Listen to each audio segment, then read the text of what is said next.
Hey, what's up guys? Adam here from Infinite Collectibles. This is Infinite Reviews, and today I'm taking a look at this awesome, I've been waiting for this figure forever, Marvel Legends Maximum Series Thor. Now, I know they've been showing up other places for a little while now. We just now got our shipment in. These guys run $59.99 MSRP on our website. Be sure to check that out. www.infinitecomicsandcollectibles.com, where we're always selling and always doing business. I'm pumped for this. I need a good Thor, and this Thor in particular, Alex will call him Hoghead Thor, but this is from the J. Michael Straczynski Oliver Coipel run from, geez, I want to say, and I could be wrong here, I'm just throwing it out there, so let me just say, this could be totally wrong, but I think it's around 2006-ish, somewhere along in there. Amazing run. Thor had come back after Ragnarok had happened and Avengers Disassembled, and it was an amazing storyline. And I just remember this being where Oliver Coipel first drew Thor with that chainmail armor. And I have the Diamond Select version of this. I'll probably compare it to later, but this video is about Marvel Maximum. So here it is. The box is really cool. I like the comic paneling in the corners, the Maximum logo. I think it looks great. Get that Maximum logo on the top as well. On the sides, you got the window with some awesome art. Now that is actually, probably some kind of digital figure art there. On the back, another digital representation. I do love that this thing comes with Frog of Thunder. You got your Marvel Legends, some lightning, which I think is in the package with them. Includes figure and 14 accessories, and it says it in a bunch of languages.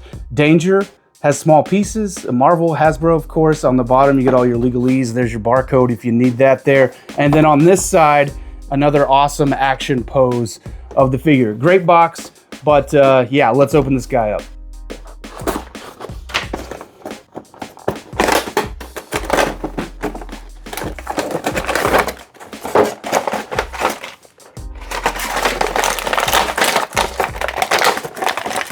Come out of there.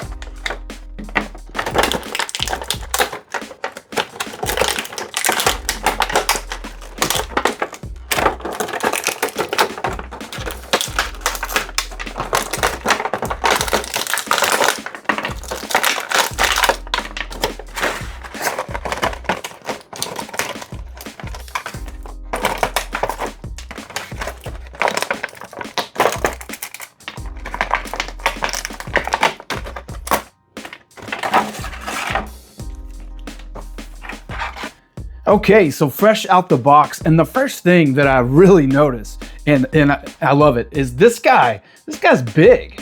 Got the tape here, let's see. Most Marvel Legends, 6-inch scale. I mean, look at him. He is, to the top of that helmet, he's like 7.5 almost inches tall, which is about where I would peg Thor, at about 7.5 foot. I love Chris Hemsworth, but if there's one small gripe, it's that, Thor is larger than life. He's a demigod. But this thing, awesome. I love this. We'll talk more about the figure in just a second. First, I want to look at the accessories. And number one, it comes with this awesome Frog of Thunder. I do not believe this is the same one that Loki, this is not Thor just turned into a frog. This is that separate character. I'm not sure exactly how that works. I just remember it from the Walter Simonson run.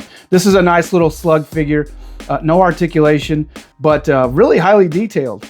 I like it, very cool. He also comes with a couple of lightning effects, which I would say either came with an Electro or maybe a Palpatine from like the Black series. I don't know, this is kind of shocky, like you're shocking Luke, at the end of Jedi. But really cool. I'll mess around with those in a minute. Not really, I'm not the best with that kind of thing, but still cool. So the weirdest thing he came with is this horn. I'm not exactly sure why he came with a horn. I don't know if this is for him to blow on, like, or what, but it is well sculpted. It does seem to be made of like a hornish material. I think it's supposed to be bendable. There's like that little, I can maybe see like a wire in there. He can chug beer from it, or ale or whatever, or maybe it's like for blowing, for like going to war. I don't know. He did also come with this headless Mjolnir handle. I'm not exactly certain what this is for, though I think there's a spot on his back where you can like have it sticking out over his shoulder if you wanted to do that. I'm not really sure why there's just a handle here, but if you guys know, maybe tell me in the comments. I don't know. I don't know if those pop off, but even if they did, like, it's just a shorter handle. It's actually not even shorter, so I have no idea what the point of that is. This one's cool. Obviously, it's already attached to his hand for that flying motion, which, you know, everyone loves to see Thor after he's let the hammer pull him off, as they say in Thor Ragnarok. Very cool. If you'll notice, the Mjolnir does not have the fine detail of the whosoever so hold this hammer may possess the power of Thor. It's just a very cool looking plain Uru metal Mjolnir there. The sculpt's cool though. Looks like it's got the cracks and all the breaks in it. Same for this guy. This is the one he can hold in his hand. It's almost exactly the same, if not exactly the same. Yeah, I think it's the exact same sculpt as it should be. I mean, you know, it's supposed to be the same one, right? That's nice. He also goes with a hairpiece, which I will never be putting on him because I love the helmet. I think if that's another thing the movies could do a little more. Put him in that helmet. But you know, there is quite a few times in the Koipel run where he is drawn, he's illustrated as just, you know, having this hair, and this looks just like the hair from the comic, so that's cool. Comes with a couple hands. He's got some punchies because it's Thor. Thor does like to duke it out, and he has some Mjolnir gripping hands along with these hands that he came with where he's kind of like calling the hammer back to him. And then of course we've got head sculpts. So these are interesting. This is the sculpt that came on it, mouth open. It's cool. I don't typically like to pose my figures with their mouths open. I don't think that's, you know, it's cool like if they're like struggling or in a fight or something. It's just not how I like to pose them on my shelf. And you've got this smirking one, which is awesome. And then you've got this neutral head that I kind of put on him. And I'll just show you real quick. The hair pops right off the head sculpt. So you've got basically the helmeted version, and then you've got just the hair, and you can pop them off. You know, they're interchangeable. And that looks cool. It looks just like Thor from the comic. I'm not kidding. So if you wanted to pop that different head on there, though, you just pull the head off, pop this guy on, and then on goes the helmet, and there you go. Now he's smirking, just like Thor should. Very cool. So those are the accessories. Now let's look at the figure itself. Thor. Is it worth the money? It is for me. Because I love this version of Thor. I know some people have been saying maybe for the Maximum line, they should have chose a more classic version of Thor. And I'm okay with that. I would have been fine with that too, but I think we've never gotten this Thor quite like this in action figure form. I know there is the Marvel Select or whatever, and it's cool, but it's not this cool. This thing only has one, well, or two major flaws, and that's the lack of a boot cut. It has no swivel in the boot or in the ankle whatsoever. That's the only major flaw I see here. It does have nice thigh cuts, so you know you can still pose his leg around, and it does have the forward-facing rocker, so you can get side to side on it. But it has no rotation, and I think that's the oddest choice made here. I love the pinless joints; they're great. It's got a butterfly, you know, in there for back and forth. Now, of course, the head. I mean, it has sculpted hair, so of course that hair is going to hit stuff and hit the cape, and you know it's going to look funny, but that's to be expected because it looks so nice. And then there's the cape. The cape is wired. It's beautiful. It's gorgeous. You can do all kinds of posing with it. You know, you can have it coming off to the side, getting him into some cool action poses. He's got the toe joints, which I mean will be awesome when I set him up like he's struggling with the Hulk.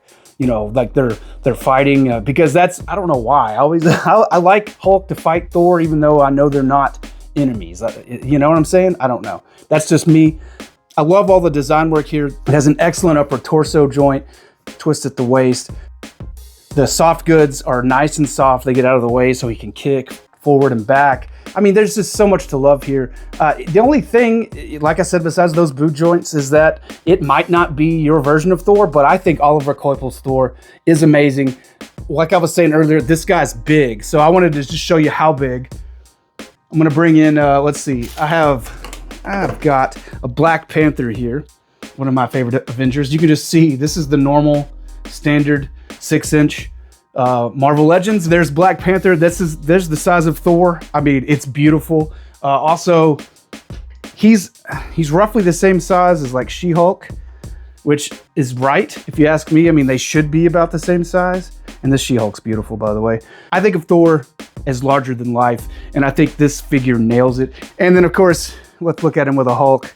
There's Maximum Hulk back there. Yeah, I mean, this Thor's beautiful. I'm so happy to add him to my Marvel shelf. My verdict, Maximum Thor is worth the money. Thanks for tuning in. Please hit like, hit subscribe, check back with us for more awesome toy action, toy reviews, maybe some comic reviews. I don't know, depends on what kind of time I've got. And always visit us at the store in Paducah, or check us out on the web at www.infinitecomicsandcollectibles.com. Adam out. Peace.